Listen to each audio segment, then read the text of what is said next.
Hello everyone, today is the full review of my Natasha Denona Star Palette. Finally, I've been using it every day for this week, so I've done 5 tutorials on my channel and I will link that playlist. I wanted to do an entire week using the Star Palette because I really wanted to give you a lot of inspiration. I buy a lot of palettes and a lot of eyeshadows and then I keep going back to my old favourites and I don't really make the most of it, so I can't really form a really solid opinion on that palette. So I decided to do a whole week using the Star Palette so that I can really dig my teeth into it and come up with 5 different looks, see how the shadows perform, try and use as many of the different shades as possible, and then give you my full review. So I really hope that you guys have enjoyed the last week. I have really enjoyed sitting down and filming and I hope that that showed. Finally, this is going to be my full review. I'm not going to be holding the palette up much as I speak because my lens keeps switching between the palette and myself and I hate losing focus. It's really frustrating me with this lens at the moment. I haven't quite figured out how to properly work it. To start off with,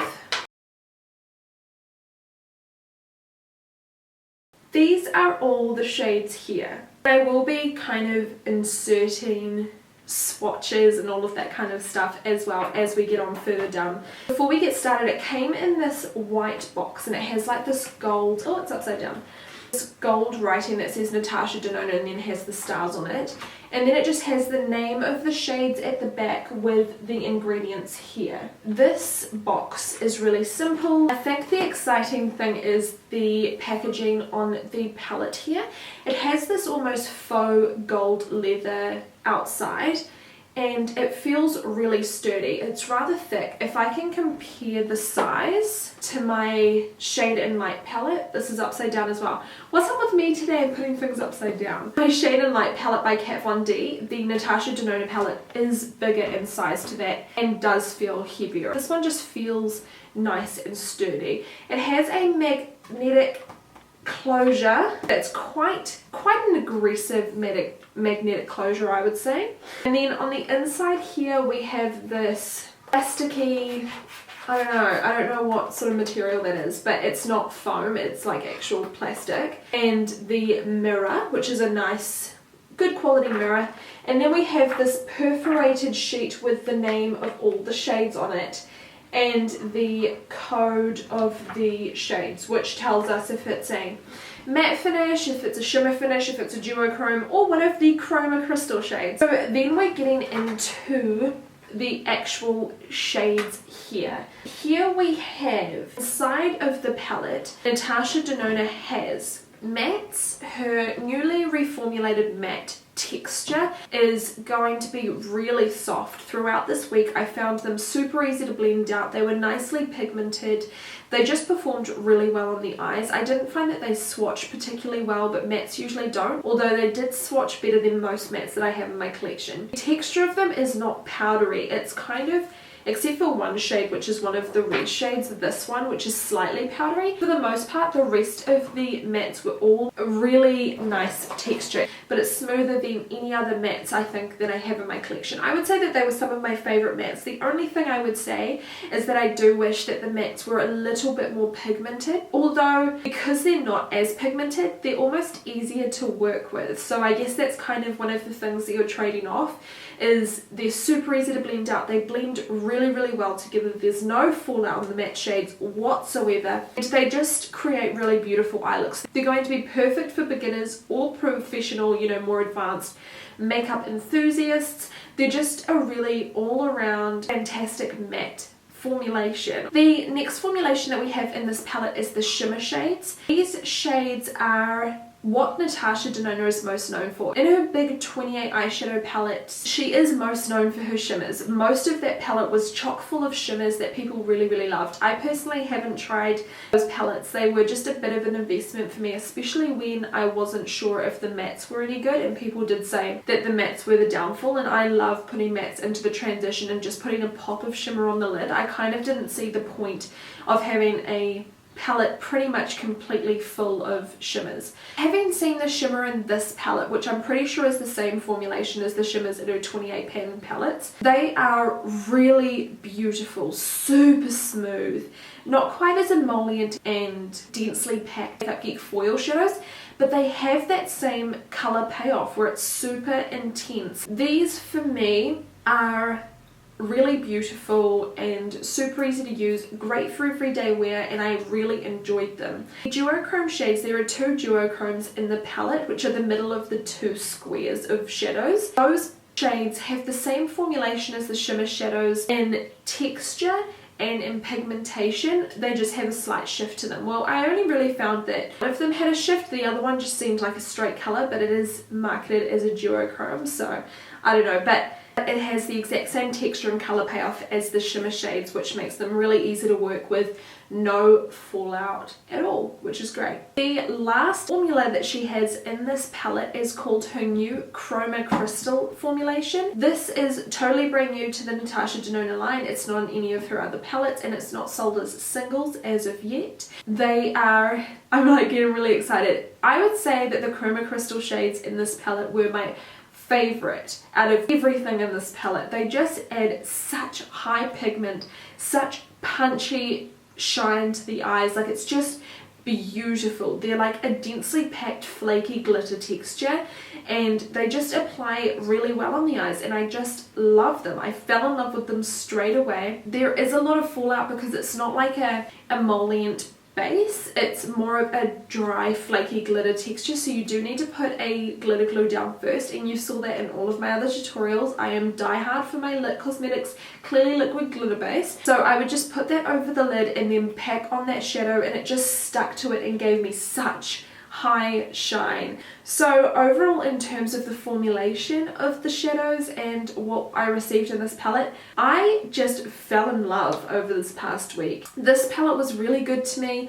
I found that there were no duds in the palette. Unlike other people, I don't actually mind about having fallout from the Chroma Crystal shades, because all I did was just wipe up underneath my eyes and did my foundation after I did my eyes, which I did in every tutorial.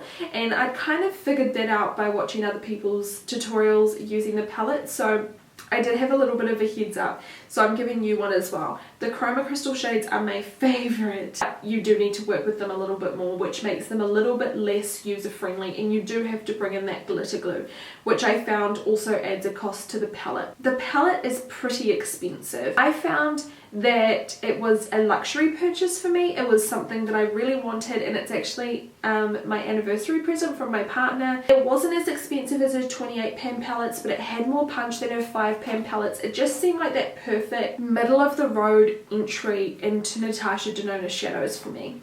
I'm really looking forward to seeing whether she reformulates her 28 pan palettes to include her new matte formula and hopefully some of the Chroma Crystals, and I will definitely be picking both of those up because I see a lot of worth in it for me now after really digging my teeth into the palette. The palette is $169, which just seems crazy. I think a lot of people were immediately turned off by that price tag. I know I was. When I saw $169, I was like...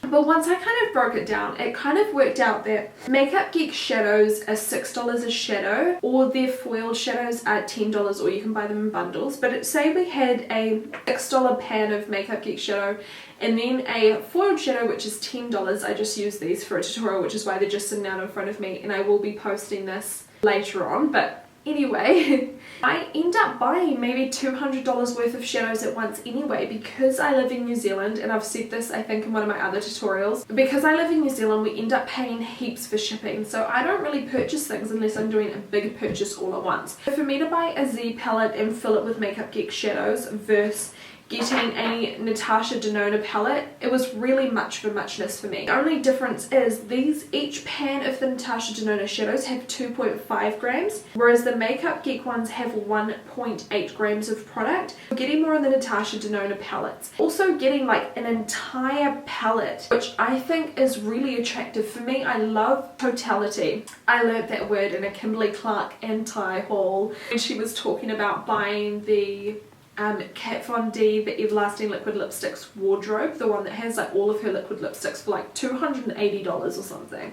And she was saying that people are obsessed with totality, having every colour in a certain brand's collection, so you can kind of finish your collection instead of just buying the things that really suit you. Anyway, I love palettes and I love buying bundles because it's all at once. I don't feel bad about putting every single thing into my cart. I can just buy bundles and I adore bundles. I'm a bundle fiend. I have a fetish for bundles. Anyway, having this entire palette layout for me was really attractive and worth the price. So it's kind of tossing up if eventually to get all of these shades in Makeup Geek shadows, you're going to be paying roughly the same price. I'm pretty sure it worked out to be slightly cheaper with the Makeup Geek shadows, but you're not getting as much product in each shadow. Also, the layout of the shadows is really great. I think it's going to be perfect for beginners because Natasha actually set up the palette so that every trio of shades, whether it's vertical, horizontal or diagonal, can be used as an eye look. And you can also make an eye look out of the quads. I personally don't see how diagonally across the palettes, oh that one you could, but this one both ways you can't really make an eye look out of all shimmers. So that's a really positive aspect I think for beginners who maybe, if you don't really want to think about what colours to pair together, if you don't want to have to sit down and work out different colour combinations and you don't really want a palette to be creative, you want an everyday look palette or a luxury palette that you can use and just really easy come up with an eye look that really suits you and looks amazing and the colours all go together and it's just easy to use, I think you're going to really enjoy this palette. If you like a little bit more creativity in your eyeshadow palettes, I think this palette can also be really good. I used like these reeds and then I jumped over to the warm side of the palette. So basically, to break it down, this is the cool side of the palette, this is the warm side of the palette. So I like taking a mixture of both to kind of make an eye look that's a bit more diverse and a bit more contrasting, which is really striking to the eye. You know, you just look at it and it just feels luxurious, which I think makes it worth it. If you feel good when you're using your eyeshadows, I think of course it's going to be worth it. There is nothing negative about feeling really good when you're doing your makeup. For me, I don't do my makeup every day. When I do my makeup, I do my makeup. I go ham because I just love it.